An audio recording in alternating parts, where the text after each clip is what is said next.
திண்டுக்கல் மாவட்ட சத்திரப்பட்டியை சேர்ந்தவர் பாரிச்சாமி, வயது 40.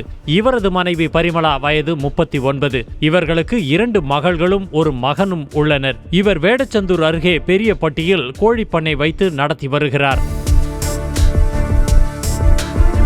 கடந்த 12ஆம் தேதி இரவு கோழிப்பண்ணைக்குள் புகுந்த 7 பேர் கொண்ட மர்ம கும்பல் கோழிப்பண்ணையில் மின்சாரத்தை துண்டித்து பாரிச்சாமியை கத்தி, அரிவாள் உள்ளிட்ட ஆயுதங்களால் சரமாரியாக வெட்டியுள்ளனர். அப்போது பாரிச்சாமியின் மகள்கள் கத்தி கூச்சலிட்டு தங்களது தந்தையை காக்க முயற்சி செய்துள்ளனர். இதில் பாரிச்சாமியை வெட்டி போட்ட மர்ம கும்பல் அங்கிருந்து ஓடிவிடவே படுகாயமடைந்த பாரிச்சாமியை அவரது குடும்பத்தினர் மீட்டு வேடச்சந்தூர் அரசு மருத்துவமனையில் அனுமதித்துள்ளனர். அங்கு அவருக்கு முதலுதவி சிகிச்சை அளிக்கப்பட்டு மேல் சிகிச்சைக்காக திண்டுக்கல் அரசு மருத்துவக் கல்லூரி மருத்துவமனையில் சேர்க்கப்பட்டுள்ளார். இதனையடுத்து பாரிச்சாமியின் மனைவி பரிமளா வேடச்சந்தூர் காவல் நிலையத்தில் தனது கணவரை மர்ம நபர்கள் தாக்கியதாக புகார் அளித்தார். இந்நிலையில் வேடச்சந்தூர் இன்ஸ்பெக்டர் பாலமுருகன் தலைமையிலான போலீசார் இதுகுறித்து வழக்கு பதிவு செய்து விசாரணை நடத்தினர்.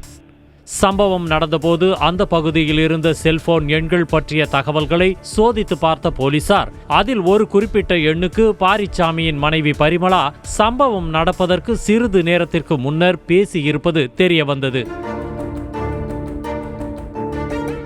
இந்நிலையில் குறிப்பிட்ட எண்ணுக்கு சொந்தக்காரரான பெரியய்யன் என்கிற குமாரை போலீசார் கைது செய்து விசாரணை நடத்திய போது போலீசாருக்கு அதிர்ச்சி காத்திருந்தது.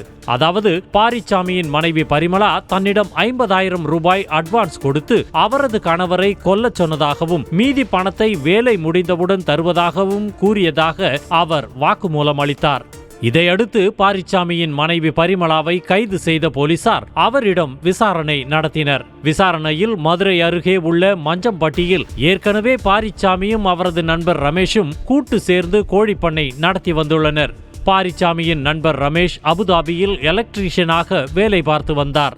அவர் விடுமுறையில் ஊருக்கு வந்தபோது அடிக்கடி தனது கோழிப்பண்ணைக்கு வந்து சென்றுள்ளார். அப்போது ரமேஷுக்கும் பாரிச்சாமியின் மனைவி பரிமளாவிற்கும் இடையே பழக்கம் ஏற்பட்டுள்ளது. இப்பழக்கம் நாளடைவில் கள்ளக்காதலாகவும் மாறியுள்ளது. இதனை அறிந்த பரிமளாவின் கணவர் பாரிச்சாமி அவர்கள் இருவரையும் கண்டித்துள்ளார். ஆனாலும் அவர்கள் இருவரும் பழக்கத்தை கைவிடவில்லை.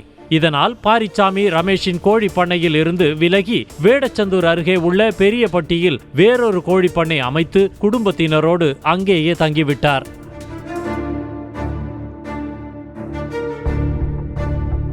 இந்நிலையில் இரவு நேரங்களில் பாரிச்சாமி குடித்துவிட்டு வந்து ரமேஷுக்கும் பரிமளாவிற்கும் உள்ள தொடர்பை சுட்டிக்காட்ட அவரை அடிக்கவும் செய்துள்ளார். இதுகுறித்து பரிமளா வெளிநாட்டில் இருந்த ரமேஷுக்கு தகவல் கொடுத்துள்ளார். இருவரும் சேர்ந்து தங்களது கள்ளக்காதலுக்கு இடையூறாக உள்ள பாரிச்சாமியை தீர்த்து கட்ட முடிவு செய்துள்ளனர்.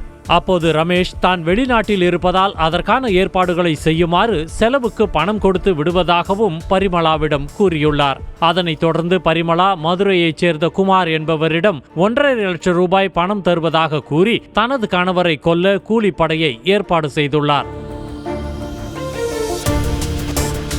அதன்படி கடந்த 12ஆம் தேதி இரவு கோழிப்பண்ணைக்குள் புகுந்த குமார் உள்ளிட்ட 7 பேர் கொண்ட கும்பல் பாரிச்சாமியை சரமாரியாக வெட்டியுள்ளனர்.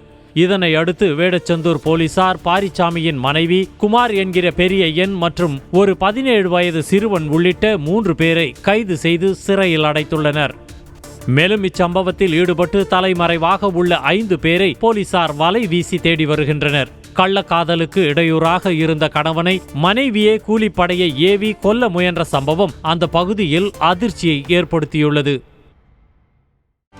செய்திகளை உடனுக்குடனும் துல்லியமாகவும் தெரிந்து கொள்ள சப்ஸ்கிரைப் பண்ணுங்க.